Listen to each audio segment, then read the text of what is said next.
Morning, everybody. January 10th, 8 a.m. in the morning, Eastern Standard Time. Let's take a look.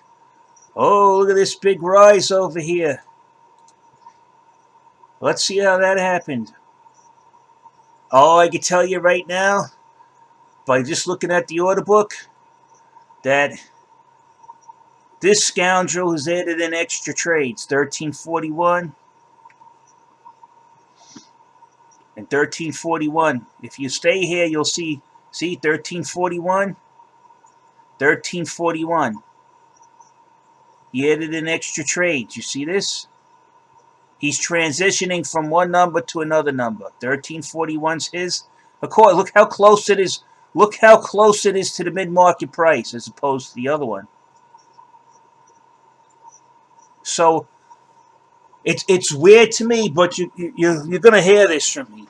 Every time he wants to bring the price in, he adds an additional set of trades in 1341 as opposed to the 2180 or so that he had in there. He just had the 2180 in there. I actually have a copy of that from last night. Now he switched the number to lower market size 1341. You can see it on the buy side. Just before it disappeared, he moved it down. And your 1341 right there at 45.73. Those are the market makers trades to the same market size. He has to do that to keep the market mid-market price stable. But he's not. They're supposed to be equidistant. He's a slave to the market activity, not the other way around. In this case, we're all a slave to his activity in the market. So now you know the market maker has changed the market size to 1341. As he changed it, he pushed the price up. So what I noticed is when he has a larger number of 2,000 coin or to buy a 2,000 coin, we go down. When the number's a smaller market size, 1341, we go up. That's another observation I have made. Last night he was transitioning. He had the two older trades in there and these two newer trades in there. I have a copy of that. So he was transitioning to the point where he had two trades on each side. That's the market maker. This goes to show you what a pack of crooks they are over here at Coinbase. They're actively manipulating the market. Who ever heard of a market maker putting up two sets of trades? 1341. You watch this trade over here, and it's 1409. There's 1341 in here. We spotted it previously. You can see it at the beginning of this video itself. But you can stay here and wait for it. See? 1341. You see?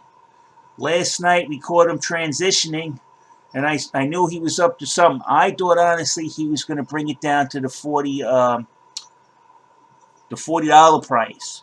But now when I sat there and thought about it, he puts up that 1341 before. It's when it went up like this. Now the 1341 appears now, and he transitions out to 2,000, replaces it with the 1341, a smaller market size. We go up. And I think what that he's doing, he's reducing the sell side pressure by removing that large trade and replacing it with a smaller trade. Reduces the impact of the size, reduces the impact it has on the appearance of giving it a sell heavy market, and increases the buy side, and that's how he gets it to go up. That's how he's manipulating to go up. By transitioning to smaller market size trades, which means that the sell side has less of an impact. You see, 1341, because its volume has been changed. Its volume is easier to overcome rather compared to one that has 1,000 more coin in it. See, 1341, 13. We actually caught him 8 o'clock this morning, transitioning from the larger trades to the smaller trades.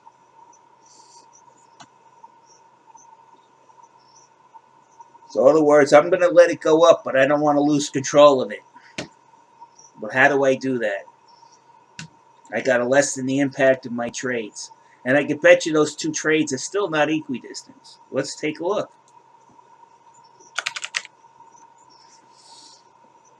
So we caught them in transition.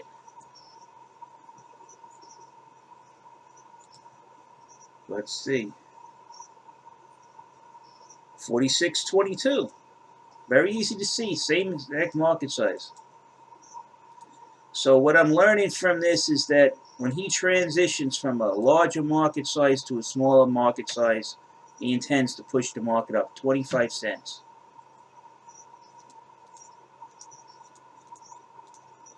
Now they could whine and say, well, that trade changed price before you calculated the second one. By what, 3 cents?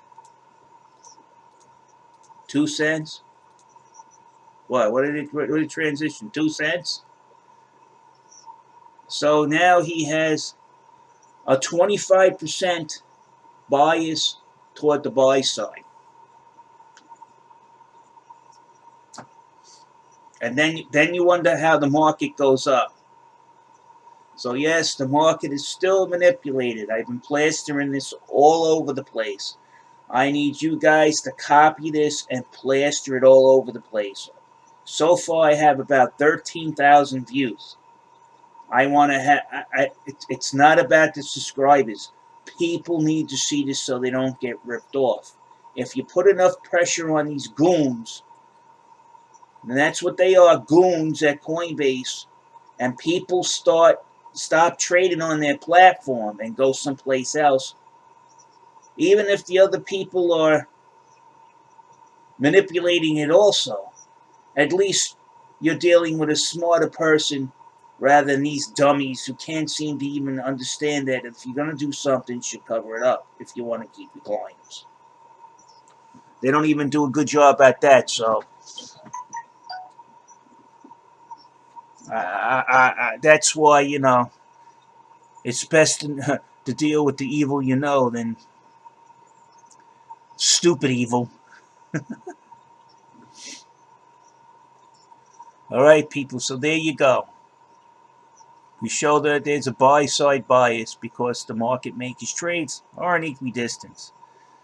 I do have the video where, well, at the beginning of this video, you can see the transitioning going on where he's taking off the larger trades and he's replacing them with two smaller trades, which actually have less of an impact because of the lower volume on the trade price. Hence, that's why it's going up. It's screwed up, people, but it's manipulated. There's no doubt about it. There's no arguing this. It's manipulated. So far, Charlie Lee has banned me off his Twitter. The Litecoin Foundation has banned me off of them.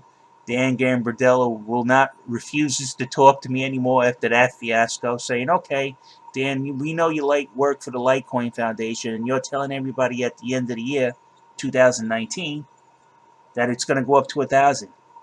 Can you tell me what you base that on? Because I'm looking at LTC, and it's manipulated. There's no way it's going up there. Oh, I got more viewers than you. Nobody's watching your channel. You're like, what the fuck? Dan, I'm not asking you about your popularity contest. I said, there's criminal activity. You're in there advertising everybody it's going to go to 1,000. I'd just like to know how you come up with that number. And then you realize, nah, he works for the Litecoin Foundation. He's just doing marketing. He's doing his fucking job. He knows they're ripping you off. I told him to his face. Then after that, he told me, oh, this conversation is over. After he found out he's been exposed. You people better wake up over there. These people that are out there on camera smiling at you, okay, with their bleached white teeth. You know, this time, hi, everybody. Today we're going to go over the market with great enthusiasm and facts. That's why I like people like Crypto Savvy. He doesn't pluck at your emotions. He doesn't try to smile at you and tell you. He tells you, this is the fuck what I think. Whether I'm right or wrong, I'm just going to tell you, I'm not giving you investor advice. This is my opinion. He tells you that. This is the same way I tell you that. And he's not sitting there offering prizes. Yeah, sure, he sells some merch. Sure, he gives away some stuff, but he's not telling you to pay him anything. What if you do pay him for something, you're getting something back. These guys are flat out lying to you. He's telling you, I could be right, I could be wrong. That's the difference. These guys aren't telling you they could be right and wrong. They're telling you, well, it's going to go to 1,000 because they're part of marketing to the Litecoin Foundation, and I caught them. There's a whole video on that. If you go through my videos, you can actually see the conversation when he says he looked at my video. He didn't dispute the information, and then he turns around and goes, well, I got more views than you. Nobody's going to know about this because there's nobody looking at it because you have no subscribers. You dickwad. Just because people aren't subscribing doesn't mean they're not watching. I have 13,000 views, you moron.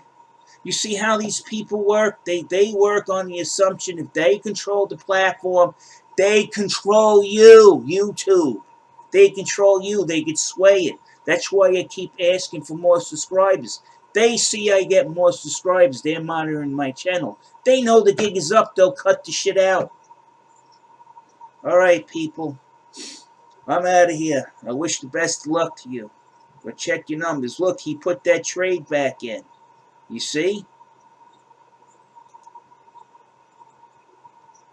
You see? 2154.70, 2050, 2154, 2154, 1341, 1341. That those four trades are the market makers. I just told you about that. He's not done yet. He put them back in. These guys are fucking crooks, man. Maybe he pulled it out and he seen it was going up, and then he went and put them back in to get the price to go down again.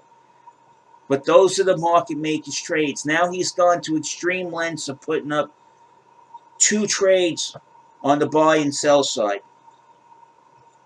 to manipulate it, to ensure his manipulation goes through. This is bad, people. I'm out of here.